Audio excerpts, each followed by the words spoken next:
दोस्तों, आज की कहानी है माँ तुम भाभी को पूरे दिन परेशान मत करो। दोस्तों, कहानी शुरू करने से पहले अगर आपने हमारे चैनल को सब्सक्राइब नहीं किया है तो सब्सक्राइब कर लीजिए ताकि आपके पास पहुँचे हर नया वीडियो। कैसी हो माँ, भाई भाभी और बच्चे सब ठीक है ना? इतने दिनों से तुम्हारा मन था पोते पोती के साथ वक्त गुजारने का। अब जितनी मर्जी उनके साथ रहो और खुश रहना। निकिता ने अपनी माँ से कहा। हाँ बेटा, अभी आए 2 दिन ही हुए हैं। नया शहर है ना, तो बहू तानी के लिए भी सब नया ही है। यहाँ बच्चे दिन भर घर में उद्यम मचाते रहते हैं। अभी तो घर पूरा सेट नहीं हुआ है। अब आ गई हूँ तो बहू और मैं मिलकर कर लेंगे। तेरा भाई तो बस ऑफिस में ही परेशान रहता है। अच्छा सुन, फोन रख, वो अंकु रो रही है, देखो क्या हुआ, कहकर कौशल्या जी ने फोन रख दिया। निकिता के 2 भाई हैं। उसकी माँ बारी बारी दोनों बेटों के साथ रहती हैं क्योंकि दोनों नौकरी करते और अलग अलग शहरों में रहते हैं। बहुत दिनों से उसकी माँ छोटे भाई के पास 2 साल से रह रही थी। बड़े बेटे का स्थानांतरण जयपुर हो गया तो वो माँ को भी अपने पास बुला लिया था। अभी सास बहू मिल कर घर सेट करने में व्यस्त रहती। 20 में 5 साल का आदि और 2 साल की अंकु का भी ध्यान रखना पड़ता था। निकिता जब भी माँ से बात करती वो माँ की एक आदत से हमेशा परेशान रहती। माँ यूं तो अपनी दोनों बहुओं को मानती खूब हैं, पर गलती पर जब डांट लगा देती और बहू मुंह बना लेती तो फिर उसकी बुराई करते चुप ना होती। कभी कभी तो दोनों बहुओं की तुलना करने लगती तो निकिता गुस्सा हो जाती। वो हमेशा कहती, माँ तुम भी ना कमाल हो, जिसके पास रहोगी उसकी बुराई देखकर दूसरे की तारीफ करती रहती हो। इसका मतलब तुम्हारी दोनों बहू या तो अच्छी ही हैं या खराब। तुम खुद ही सोच लो क्या है, बेकार इन बातों में पड़ती हो। अरे तुम्हारा ख्याल रखती हैं, मान करती हैं, यही बहुत बड़ी बात है। सोचो तुम मुझे बोल रही हो, सुन लेगी तो क्या सोचेगी। माँ बेटी शिकायत करती रहती है। नहीं माँ, मुझे तुम्हारी बात ही नहीं सुननी, कहकर अक्सर निकिता फोन काट देती थी। एक दिन कौशल्या जी तानी को चाय बनाने बोली। वो बहुत देर तक नहीं बना कर लाई। अब तो कौशल्या जी का गुस्सा 7वें आसमान पर पहुंच गया। वो तानी से बोली, देखो तानी, मैं तुम लोगों का काम करने यहाँ नहीं आई हूँ, माँ हूँ। जितना होगा मदद कर रही हो। इसका मतलब ये तो नहीं कि तुम मुझे चाय भी बनाकर नहीं दे सकती, या वो भी मैं ही बनाकर पीऊँ। मैं खाना मन से बना लेती, पर एक साहे ही है जिसके लिए तुमसे बोलती हूँ, वो भी तुम नहीं दे सकती। क्या करती हो मेरे लिए? रोज मेरे पैरों की मालिश करती हो क्या? आज कौशल्या जी ना जाने कौन सी धुन में थी, चुप होने का नाम ही नहीं ले रही थी। तभी छोटी बहू का फोन आ गया। फिर क्या था, लगी उसको भी सुनाने। जब तानी को कुछ समझ नहीं आया तो लगा एक निकिता ही है जो मम्मी जी को चुप करा सकती। उसने अपने फोन से निकिता को फोन कर दिया। निकिता जी, आज मम्मी जी बहुत गुस्से में हैं, चुप ही नहीं हो रही। मुझे चाय बनाने बोली।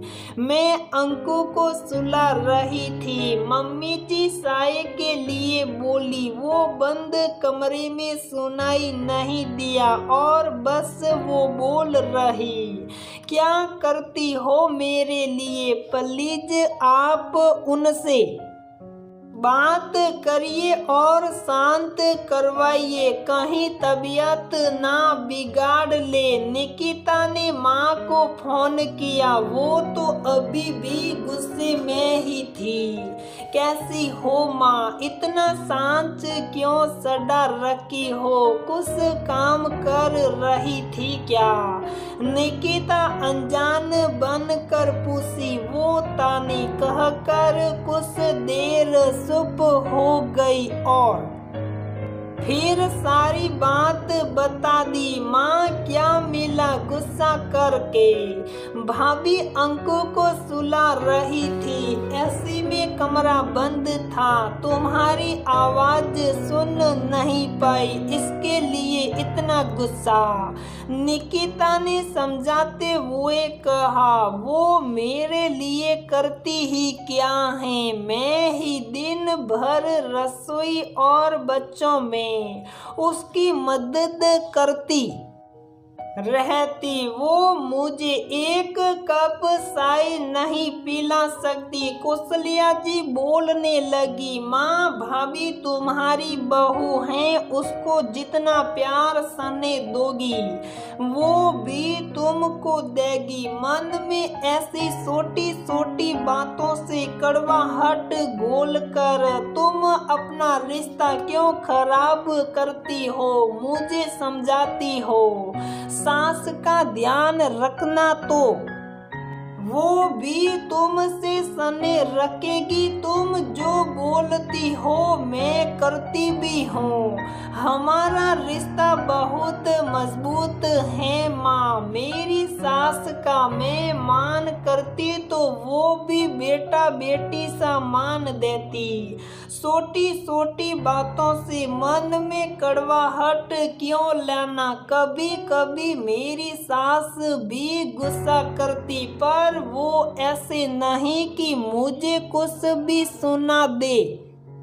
सोचो कल को अगर वो मुझे तुम्हारी तरह सुनाने लगी तो कहकर निकिता माँ के जवाब का इंतजार करने लगी। हम समझ रही हूँ तुम मेरी बेटी नहीं हो, इसलिए भाभीियों की तरफदारी करती रहती हो, कहकर कौशल्या देवी चुप हो गई। माँ, ऐसा कुछ नहीं है, बस मैं चाहती हूँ मेरी माँ सास बहू के रिश्ते को समाज के दूषित मानसिकता में ना जकड़ कर प्यार और अपनेपन से सिंचे। कहते हैं ना, जो बोएगा वही काटेगा। तुम बहुओं के साथ प्यार बो माँ, तभी प्यार सम्मान मिलेगा। वैसे भी मैं तो हमेशा कहती हूँ, तुम जिस भी बहू के साथ रहो तुलना मत किया करो सबका अपना। व्यवहार होता किसी से दूसरे के जैसी उम्मीद करोगी तो अपने लिए ही मुसीबत मोल लोगी। दोनों बहुओं को अपने व्यवहार के साथ निखरने दो, अपना भी रिश्ता मधुर रखो और मेरा रिश्ता भी मधुर रहने दो, नहीं तो कल को दोनों भाभियों की नजरों में ननद खराब बन जाएगी जो मुझे नहीं बनना। इसलिए अपना बहु पुराण मुझे तो कभी अब तुम सुनाना नहीं। निकिता आज माँ को समझाने के मंचा से बोल रही थी।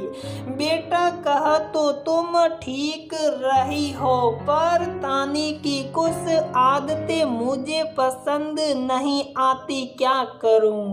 कौशल्या जी ने कहा तुम्हारी भी कुछ आदतें उसे पसंद नहीं होगी, पर वो बोली कभी उसकी छोड़ो, हम तीनों की कितनी आदतों से तुम परेशान हो जाती थी तो क्या ऐसे व्यवहार करती थी?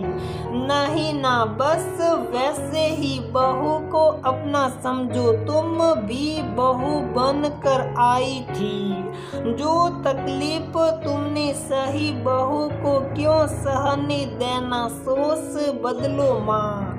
निकिता माँ से बोली अच्छा बाबा आगे से ध्यान रखूंगी, पर वो कौशल्या जी कुछ बोलने ही वाली थी कि निकिता ने कहा नो मोर बहु पुराण प्लीज। हाँ मेरी माँ अब से ध्यान रखूंगी, जाने सब की बेटियां माँ को कैसे सुन लेती।